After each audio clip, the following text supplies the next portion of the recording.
Well, we've seen what mistakes you might be making with your area rugs, and in a minute we want to show you some of the pitfalls to avoid when you're planning a bathroom reno. But first, Stacy shows us how to make a cramped bathroom feel more spacious.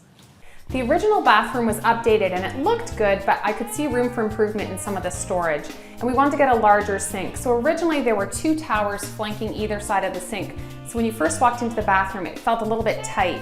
So I've removed that and I've put all the storage over here on the back wall. And I've done a 180-degree hinge on this door, so it really opens it right up and you're able to get maximum storage in here. It also makes the bathroom feel more spacious because you don't have anything impeding on the view in here. The sink we've done as a freestanding sink and left it open, so again, it gives the feeling of more space in here. And what you want to be careful of when you're doing a freestanding sink is that you protect the back wall so the drywall doesn't get wet. So here I've done a slab of stone all the way up the backsplash, and that really gives a nice focal point in the bathroom, but it's also super functional. We've used a large mirror in here as well to give the feeling of more space and to reflect light. I chose a large porcelain tile for the floor to keep minimal grout lines, so easy maintenance. And I also chose to do a curbless shower and carry that large tile right in through to the shower. It's got a bit of a texture on it, so it's non-slip. And then we've used the linear drain at the back, so the slope is away from the door. We also used a large white tile on the walls to keep it looking very clean lined, and then accented it with black fixtures in a matte finish to really give it a more contemporary feel.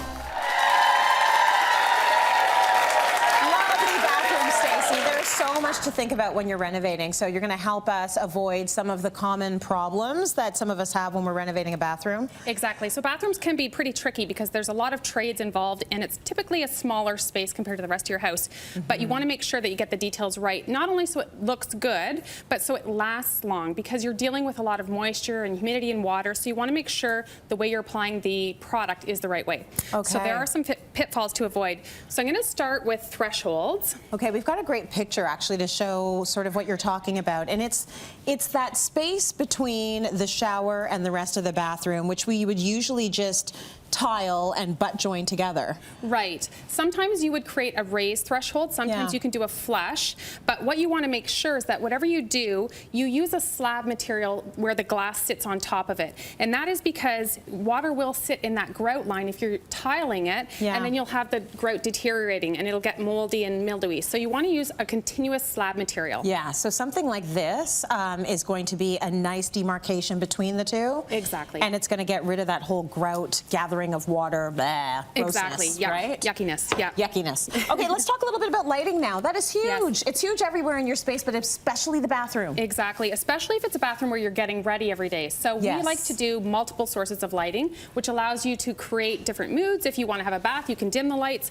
but it also gives you good lighting if you're getting ready in that bathroom every day. Yes. So in the picture, you'll see that we have pot lights and sconces on the mirror. So the sconces give you lighting right at the mirror, and usually I try and mount a pot light above the vanity as well, so that you're getting good lighting when you're getting ready in the morning. Right. Any of us that just have the pot lights like I do, you know how bad that makes you look. Right. Especially if it's behind the sconces. you. Oh, it's terrible. Yeah, you get lots of shadowing. Yes. The other thing too is added light in the shower. Now we have LED lighting, which can be put in a water area, and it can be dimmable, and it can be rotating lens. So you got all the options there. So I would always say to put a light in a shower as well. Lovely. Okay, what else do we need to think about when it comes to our bathroom reno? So wall color. So we just talked about how lighting is important. Well, wall color is important as well, because that will really reflect, again, how you look in the space. So if it's a main bathroom, I usually suggest to stick with some soft palette colors. So something very soft and neutral, so it'll make your skin tone look great. Yes. However, if you're doing a powder room, then you can go really dramatic. So I have a bunch of wall coverings here, which are really fun. That's beautiful. And then you can do dark wall color too. So powder rooms are where you can really have some fun. Yeah. But in your main bathrooms, you want to stay a little bit more neutral. The other thing is, I don't typically recommend using wallpaper in a main bathroom where you have showers and tubs, because of the humidity, it won't last as long. Okay, all right. Yeah. The next point you want to think about in your bathroom is? Built-in niches for products. So this is a big one, because a lot of times, you know, you'll design this beautiful bathroom and then you have nowhere to put your shampoos and soaps. Right. And so it ends up on the floor and it doesn't look look great. So you and I have both fallen into this Yes, trap. So I'm happy to say Yes. that I've made the same mistake a designer Yes, did. yes, I made it. It happens though, It right? happens, yes. So let's show a picture of what it would look like if you actually did have a niche in there. Right.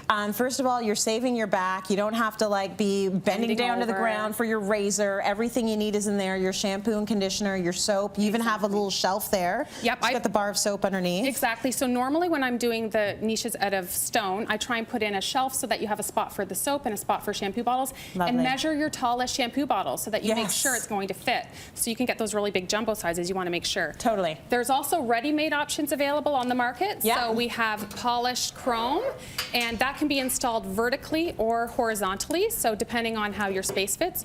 Horizontally, you'll need to cut some joists in order to fit that in. Yeah. Vertically, you're able to fit it in between the studs. So this is really cool. You've measured, you know that your shampoo isn't going to be any taller than your niche, and you've got this lovely shiny finish, which is gorgeous. Yes, nice and polished. Yes. Yeah. Here's another option, which is kind of interesting. It has a door front on it, and it has a little, like yeah, so that. it really hides everything, which is kind of sleek. That is great. So everything is put right away. Exactly. Let's Everything's hidden. talk a little bit about drains, because you have Yes. options out there with your drains. You don't have to go, you know, with a square or a circle. You can go with a rectangle. You've got Exactly. options. You don't have to go with the standard drain anymore. Yeah. There's lots of options out there. So I brought a linear one. Linear drains are great if you're using a larger tile and you want to continue that tile into the shower area. Right. Then you use a linear drain so that the tile can be gradually sloped towards that.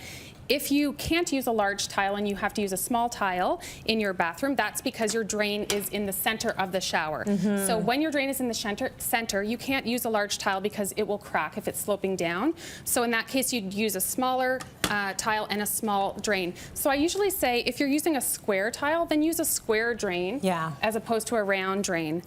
So there's lots of options depending on what your tile is that you're using. Good stuff. I think it's good if you can get it right in the beginning For if sure. you're renoing that bathroom. And plan it all out at the same time because you'll need to know the drain location when you're picking your tiles as well. Yes, absolutely. Yeah. Okay, Stacy, you brought in samples from taps and also ACO shower drains. Thank you Yes, for the lesson. thanks.